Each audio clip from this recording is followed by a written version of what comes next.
Hello guys, good evening mga ka-Chinatics. So, update ko lang po kayo about po sa process ngayon ng CAV. Doon sa mga gustong or kailangan magpa-CAV ng ng documents nila from school, especially doon sa mga mag-abroad. Ayun po. Based on my own experience po from CHED, La Union. So, ang nangyari po is that nag-email po ako sa kanila first kung paano yung process. And then, kasi dati hindi ko po talaga alam kasi university ako. And then, yung asawa ko is, yung school niya is college. So, for university schools, hindi na kailangan magpunta ng CHED. Normally, direct sa school, makukuha yung CAV, magre-request ka lang sa registrar. Pero kapag yung college or yung school mo is hindi siya university, ang process ngayon na na-experience namin ay una, yung sa website ng CHED, pumunta kami. And then, meron doon yung to process CAV. And then, ang napaka-importanting kailangan lang po is mag-request kayo ng documents from school.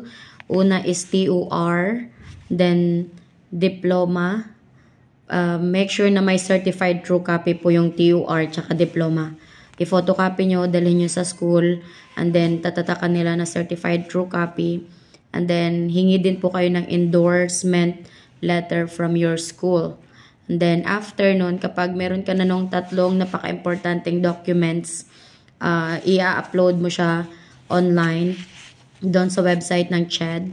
And then, after that, wait ka, mag-email. Normally sa akin, parang 1 day lang. Ang bilis ng pagsagot nila ng documents na kailangan nila. So, ang nangyari is, hindi na kami pumunta ng CHED. Ang nangyari, nag-email sila sa amin na isend yung clear copy ng TOR, tsaka diploma, and then yung endorsement letter, gawing PDF file. And then, in-email ko lang din sa kanila nun. After nun, parang nag-message sila sa amin na approve appointment na daw for courier. So, hindi na namin kailangang pumunta sa CHED or hindi na namin kailangan i-pick up sa CHED. So, JRS yung normally gamit nila. Ang mangyayari is yung mga original documents namin na may certified true copy from school, tsaka endorsement letter, tsaka yung diploma, TOR, then endorsement, pina-ship namin through GRS. Ang binayaran namin sa GRS is yung pag-send ng documents sa CHED, and then back and forth yung binook namin kasi yun yung sinabi ng CHED sa amin. And then yung CHED nagpadala ng email sa akin kung ano yung mga documents na kailangan. Then, finalo lang din naman namin. And then, after that, parang 1 day nga lang, nag-message sila sa amin na, ayun, okay na nga daw, na-receive na nila yung documents namin. Parang ang bilis lang. Hindi siya hassle, normally.